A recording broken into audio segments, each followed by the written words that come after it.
You think what protects you from ticks? Bug spray? DEET? No. A tick's enemy might be plants. But here's the irony.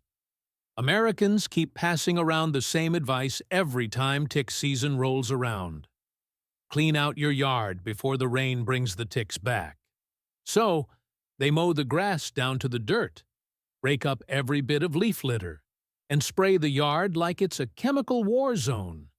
And what happens? The ticks come right back after the next rainstorm. And that's when we finally realize the problem isn't just about cleaning up the yard. It's about what you're growing in it. In today's video, I'm going to show you 7 plants that ticks hate more than the pile of chemicals sitting in your garage. And trust me, don't miss a single second of this video. Because at the end, I'll show you 3 plants that may be quietly attracting ticks to your yard and giving them a place to settle in. The mistake costing Americans billions of dollars every year. There's one misunderstanding I see in almost every household when people talk about ticks. They look at a yard full of plants and immediately conclude that's why there are ticks. So, they start mowing the grass as short as possible, pulling out plants, clearing everything away, and spraying chemicals all over the yard in hopes of solving the problem once and for all. But if that approach really worked, Americans wouldn't be spending billions of dollars every year on the pest control industry, and tick-borne illnesses wouldn't be rising the way they are today. What many people don't realize is that ticks are not attracted to plants. Ticks are attracted to environments that help them survive, and those are 2 completely different things. In fact, there are certain plants that ticks absolutely hate. Not because they're toxic to ticks, but because they create scent signals that make it harder for ticks to locate a host. Ticks don't see you from across the yard and charge toward you. They follow carbon dioxide from your breath, body heat, and scent cues in the environment. Some plants contain essential oils and powerful aromatic compounds that can interfere with that system. That's when I completely changed the way I looked at tick prevention. Instead of trying to kill every tick that shows up in the yard, why not make the entire yard a place they don't want to be in from the start? And that's what I love most about today's list. If you plant the right plants in the right places, you can reduce the risk of ticks around your home, save a lot of money on sprays, reduce the amount of chemicals around areas where kids and pets spend time, and turn your yard into a natural layer of protection that works year after year. The interesting part is that some of the names on this list are so familiar, you've probably walked past them hundreds of times without realizing they can make ticks that uncomfortable. And the first plant is the perfect example of that. Number 1. Rosemary. This may sound a little crazy, but one of the things that annoys ticks the most is actually a plant Italians throw into everything in the kitchen. That plant is rosemary. Ticks don't hunt by sight the way many people think. They follow scent, heat, humidity, and carbon dioxide from the body. That's why the smell of your yard matters far more than most people realize. And rosemary happens to be one of the strongest smelling plants you can grow around your home. Its sharp, dry, resin-like, slightly camphorous scent comes from compounds such as camphor, cineole, pinene, and limonene. To us, it's the smell of grilled chicken on the patio or potatoes fresh out of the oven. To ticks, it's an unpleasant scent barrier that can make the area less attractive. What makes rosemary such a great value is that it does more than one job. It makes the yard smell better. You can use it in the kitchen. It's drought tolerant. And if you're the kind of person who doesn't want to spend every weekend caring for plants, rosemary is pretty easygoing. Put it in the right spot, and it can practically take care of itself. But remember one important thing. Don't stick it in a dark, damp corner and expect miracles. Rosemary likes full sun, well-drained soil, and dry air.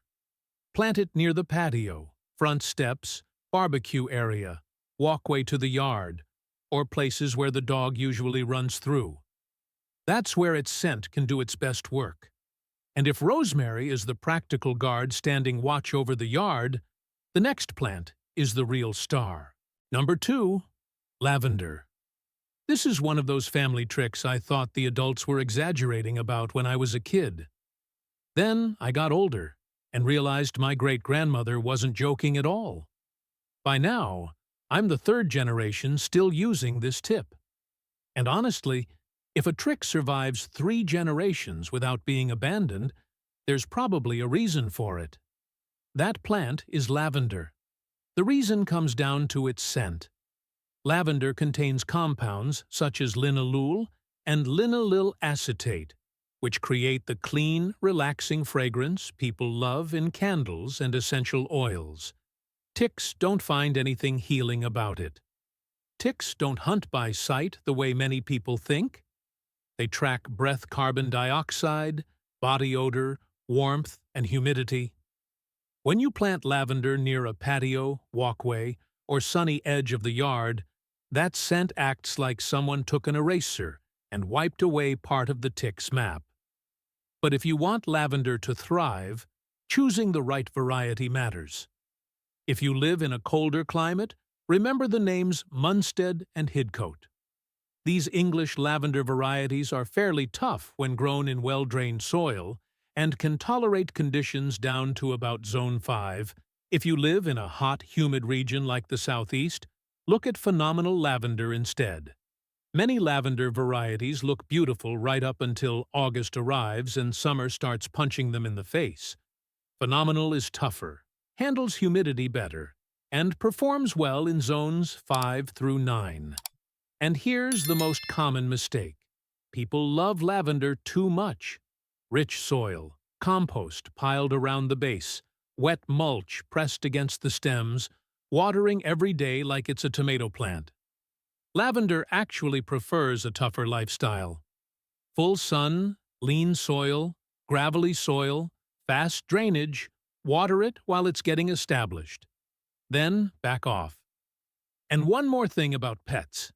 Lavender smells wonderful to us. But don't let dogs and cats spend all day buried inside a lavender patch like they're vacationing at a luxury spa. The plant contains natural oils such as linalool and linaloyl acetate. They're relaxing for people, but for pets, especially cats, eating the leaves or having excessive exposure can cause digestive discomfort or irritation.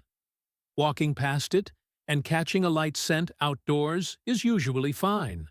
But if your cat starts treating the lavender bush like its own private Airbnb, you may want to step in. Even so, lavender is still fairly polite. But when it comes to creating a scent zone that insects simply do not like, lavender is not the strongest name on this list. If you want something even more powerful, let's move on to number 3. Number 3, mint. Mint sounds completely harmless. A few leaves for iced tea, a few sprigs for a mojito, a fresh, clean scent. But in the garden, mint is not the well-behaved girl. It's the kind of new neighbor who moves in and starts expanding into your property within a week. Still, when it comes to powerful scent, mint is hard to beat. Its cool, sharp aroma comes from compounds such as menthol and menthone. To us, it's the smell of cleanliness, chewing gum, and toothpaste. To ticks, which rely on body odor, carbon dioxide, warmth, and humidity to locate hosts, that scent is like someone turning on a painfully loud speaker directly in their path. If I had to choose one type of mint to grow, I'd pick peppermint first. Spearmint is still fragrant and useful in the kitchen, but peppermint has a stronger kick, sharper, cooler, more intense. And around a back door, patio, front steps, or places where the dog likes to run, that slightly over-the-top scent is exactly what we want. But listen carefully. Mint needs to be contained. Don't plant it directly in the ground and tell yourself, probably won't spread that much. It will spread. It always spreads. Grow it in containers, preferably placed on a patio pavers or another hard surface. Don't let the roots find their way into the soil. Otherwise, a few months from now, you'll have a yard that smells like peppermint candy and a bunch of other plants quietly crying in the background. And don't forget the pet issue. Natural doesn't automatically mean safe for unlimited chewing. Keep containers where pets won't munch on the leaves, and don't use concentrated peppermint essential oil carelessly around animals. Peppermint is one of those plants I both love and respect. It's fragrant, powerful, inexpensive, easy to grow, but if you release it into the ground the way you'd release a hyperactive child into a candy store, it may take over the entire yard. And honestly, at this point, I'm curious. How many plants from this list are already growing in your yard? Have rosemary, lavender, or mint already found a place around your patio? Let's move on to the next plant. And I have a feeling it's one you've been casually ignoring the moment you heard its name. Number 4. Marigold. Most people fight ticks in the wrong place. They carefully maintain the center of the yard. The grass is neatly cut. The plants are watered. From a distance, everything looks fine. But the places ticks love most usually aren't in the middle of the lawn. They're along the edges, the fence line, the edge of a walkway, the transition zone between grass, leaf litter, shrubs, and human activity. And that's exactly why I like marigolds. Not because they're magical, not because planting a few flowers will make ticks line up and leave the yard. Marigolds are valuable because they help create boundaries. A row of bright yellow and orange flowers around a patio, along a walkway in front of a garden bed, or near a back door makes the area feel less neglected, less chaotic, and easier to manage. Marigolds, especially tagetes varieties such as French marigolds, have a very distinctive pungent scent. Some natural compounds found in this group of plants have been studied for their effects on insects. But let's be accurate here. Don't confuse them with chrysanthemums and assume every marigold is loaded with pyrothrins. Marigolds are not a nuclear weapon against ticks. They're more like an inexpensive gatekeeper dressed in orange and yellow standing at the edge of the yard and making that area a little less inviting. If you're going to plant them, I'd choose French marigolds as a low border. Don't plant one lonely flower and expect it to protect the entire yard. Plant them in rows in sunny locations around walkways, patios, raised beds, or back doors. And remember to clear away leaf litter around the base. Because if the area underneath stays damp and overgrown, you're not planting flowers. You're opening another motel for ticks. Number 5. Wormwood. Its smell is not cute, not sweet, not the kind of fragrance people turn into scented candles and sell at the mall. It is bitter, sharp, a little medicinal, almost like something you smell once and immediately think, yeah, insects probably can't stand this. And honestly, ticks react exactly that way. At one point, I started finding tick control with spray bottles kind of funny. You spend $10, $20 on a bottle of chemicals. You spray it, then stand in the yard breathing in that harsh smell like you're mopping the floor of a factory. Then one rainstorm passes through and ticks are crawling along the fence line again, like nothing ever happened. If I'm going to spend money, I'd rather use it to buy a few wormwood plants. Wormwood has a strong smell thanks to compounds such as thujone, camphor, and many groups of terpenoid essential oils. To people, it is the kind of scent you either like right away or want to avoid immediately. But to ticks, which are tracking carbon dioxide, warmth, humidity, and body odor to find a host, that bitter, spicy scent makes the area much more unpleasant. What I like about wormwood is that it makes the garden feel drier, cleaner, and less like the damp, overgrown places ticks absolutely love. The silvery, dusty-looking leaves alone make it look like the last place a bunch of ticks would want to throw a weekend party. If you want the truly strong-smelling version, look for real Artemisia absinthium. If you want something easier to blend into the landscape, Powys Castle or Silver Mound will be much easier to live with in the yard, while still keeping that very distinctive Artemisia character. And please remember this: don't care for it like a tomato plant. Wormwood likes sun, well-drained soil, less water, and less fuss. Shoving it into a damp corner beside the sprinkler and watering it constantly is the fastest way to kill it. Wormwood does not try to make the garden sweeter. It just makes the edge of the yard feel like it is telling ticks, "Turn around. This place is not for you." Number 6. Garlic. This may sound a little funny, but ticks and vampires actually have one very big thing in common.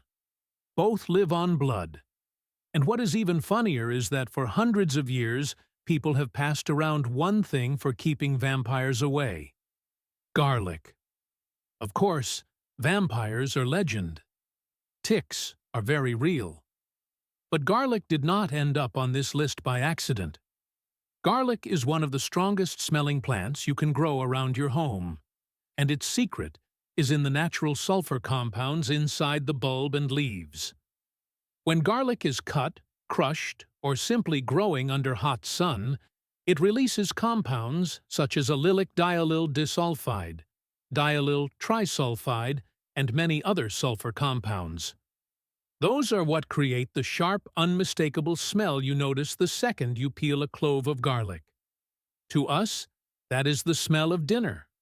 To ticks, it is a very different signal. Ticks do not hunt by sight. They rely on carbon dioxide, body heat, and scent cues to find a host. So, when an area has too much strong pungent odor from sulfur compounds, that environment becomes less attractive to them. What I like most about garlic is that it does not only help make the area less appealing to ticks, it can have a similar effect on many other insects, such as mosquitoes, fleas, and some common leaf-eating garden pests. In other words, you plant one thing in the ground, but you make quite a few annoying species change their address. And this is the part I like best. Unlike many ornamental plants you have to hunt down at a garden center, garlic is something almost anyone can get. You can even buy a healthy garlic bulb and plant it in the soil. It does not need overly rich soil. It does not demand fussy care. It is not the kind of plant that makes you run outside every morning to check whether it is having an attitude today. If you live in a cold region, hardneck garlic varieties usually have a stronger smell and better cold tolerance. If you live in a warmer region, soft-neck garlic is easier to adapt and stores longer. The best places for it are along walkways, around the vegetable garden, near the patio, or in transition areas between the lawn and shrubs. Of course, garlic is not magic. It will not make the entire tick population in your neighborhood disappear overnight. But it is a very smart part of a strategy that makes your yard less attractive to this blood-sucking species. Garlic may not be able to repel vampires, but against a very real bloodsucker like ticks, it can make your yard a place they no longer want to visit as often. Number 7. Basil. Before you say you already know basil too well, hear me out. Because the basil you buy in a plastic clamshell at the grocery store and the basil planted as a permanent part of the garden are two completely different experiences. Sweet basil can grow into a soft green bush about 18 to 24 inches tall, with thick, round, slightly curved leaves that catch the evening sun like little green plates. It looks beautiful next to tomatoes, peppers, marigolds, and almost anything else you already have in the garden. But this is the real reason it earned the number 1 spot. Basil is one of the most effective natural pest-repelling plants you can grow. Mosquitoes hate the volatile oils it releases into the air. White flies stay away from it. Tomato hornworms, those fat green caterpillars that can strip a tomato plant overnight, are also pushed back by it. That is exactly why longtime gardeners have planted basil beside tomatoes for generations. You do not need to spray anything. The plant itself is the spray bottle. Varieties worth knowing include Genovese, the classic Italian sweet basil with large leaves, strong aroma, easy seed starting, and the trust of many cooks. Dark opal is a deep burgundy-purple variety that looks striking next to silver foliage and creates a beautiful accent in the garden bed. Cardinal has wild red flowers, attracts plenty of pollinators, and that only makes the pest defense layer around it stronger. If you have watched this far, do not leave yet, because right after this, I will give you 3 extra plants that I personally would stay away from if I did not want my yard turning into a vacation resort for ticks. 3 plants you absolutely should not grow. The scariest thing about ticks is that sometimes you are not inviting them into your yard. Your own garden is doing it for you. This is the part a lot of people do not want to hear. They think all they need to do is mow the grass low, spray a few bottles around the yard, and they are done. But ticks do not care how suburban pretty your yard looks. They care about one thing, where it is humid enough not to dry out, dense enough to hide, and close enough to animals or people to find the next meal. And sadly, there are things many Americans plant around their homes that accidentally turn the yard into a 5-star hotel for ticks.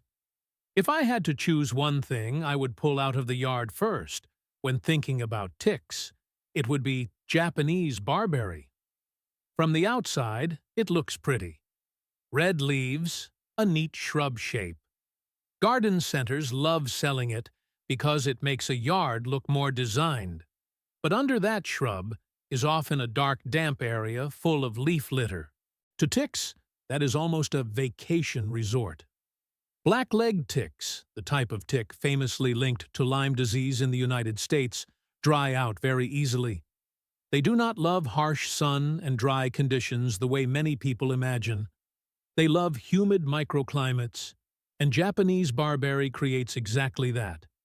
Low canopy, dense growth, little airflow, and moisture held underneath like a mini-tent for ticks. Entomology experts have explained that the structure of Japanese barberry helps ticks survive longer and increases their questing time. That sounds a little scientific, but here is the simple version. Ticks climb onto low branches or leaf tips, stretch out their legs, and wait for an animal or a human leg to pass by. And if the environment is humid enough, they can sit there waiting much longer. In other words, you are not just planting a shrub, you are building an Airbnb for ticks. And the scary part is that many people never realize it for years. The second plant is dangerous in a very American suburb kind of way. Pachysandra. You have definitely seen it before. A low green carpet covering the ground looking neat, tidy, and very much like this house has an HOA. People like it because it almost never needs mowing. It stays green year-round. It tolerates shade well. It makes the yard look cleaner. And that is exactly the problem. Ticks do not like harsh sun. They like the feeling of living under a cool, slightly damp blanket. Pachysandra creates exactly that environment. Low, thick, little light reaching the ground, excellent moisture retention, and a real talent for holding leaf litter. From above, everything looks beautiful and orderly, but underneath that layer of leaves could be a very different world. This is the kind of plant that makes many people feel like, my yard is clean. How could there be ticks? Meanwhile, ticks may be having a pool party right under that green cover. If you have ever stepped across a thick patch of ground cover and felt the air under your feet turn noticeably cooler, congratulations. Ticks like that feeling too. Then comes the third name.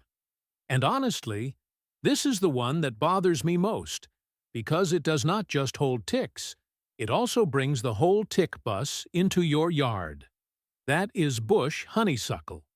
Bush honeysuckle is the kind of invasive shrub that looks fairly harmless.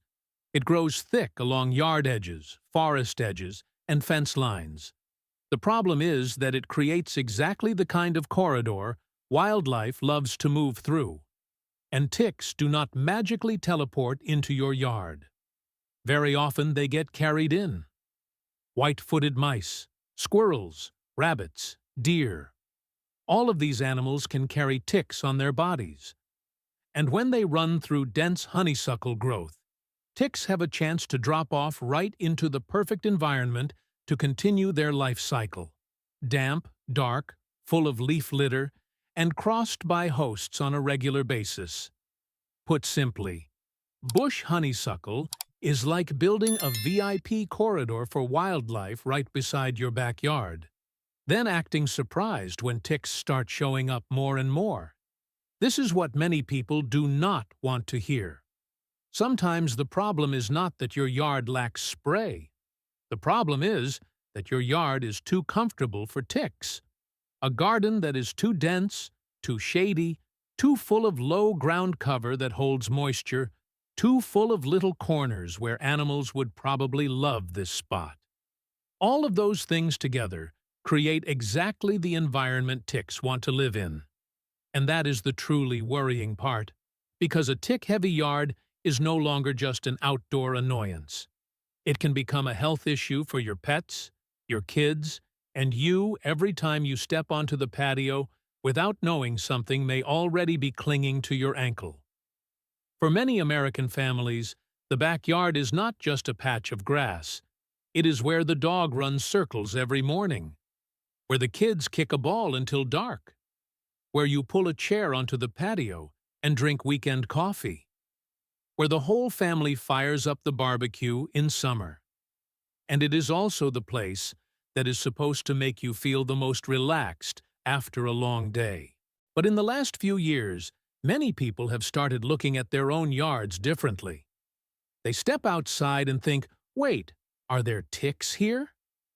That is the sad part, because ticks are no longer just an irritating skin problem.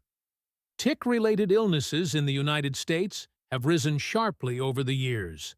Lyme disease is only the most famous name. There is also Rocky Mountain spotted fever, ehrlichiosis, babesiosis, and a whole list of other diseases many people had never even heard of before. What makes ticks scary is that you often do not know you have been bitten. One tiny attachment behind the knee on the ankle, behind the dog's ear, or under the leaf litter along the fence. And then, a few days later, the problems begin. And that is why I like this approach so much more. Not turning the backyard into a chemical laboratory, not dressing up every 2 weeks like you're cleaning up a crime scene and spraying the entire backyard, but making the yard less attractive to ticks from the beginning. Plant the right plants. Dry out the right corners. Clear the right piles of leaf litter. Avoid the right shrubs that hold moisture and bring wildlife too close. It sounds simple, but that is what creates the long-term difference. You do not need a magazine-perfect garden. You just need a yard where your kids can run barefoot and you can worry a little less. A place where the dog can lie on the porch without you having to check for ticks every 10 minutes. And honestly, the feeling of taking back control of your own home is worth far more than another spray bottle in the garage. And now I am genuinely curious, what problem is your yard dealing with the most? Ticks, mosquitoes, ants, fleas, snakes, or weeds? Where do you usually see ticks the most? On the dog, near the fence, in leaf litter, or after gardening? What state are you living in? The Northeast, Midwest, South, or a damp wooded region? And most importantly, have you tried any plant on this list yet? If your yard has its own problem, ticks on the dog, mosquitoes around the patio, ants crawling into the kitchen, fleas in the carpet, or a plant that keeps making the yard damp and overgrown, Do not be shy about leaving a comment. I read those comments very carefully because, who knows, the problem in your garden might become the next video on this channel. And honestly, the next video is going to be a little scary, because I may talk about the extremely harmless-looking signs that are quietly turning your yard into a tick magnet. A small woodpile behind the garage, a lush green layer of ground cover that looks beautiful, or even the bird feeder many people hang outside every day without realizing what it may be bringing closer to the house. If these natural solutions help you feel safer in your own backyard, please subscribe to the channel and give this video a like. We are dedicated to uncovering the history and the natural secrets that have been hidden from the public eye. Let's protect our families and cultivate a better future together. Our next discovery is just around the corner, and you won't want to miss it.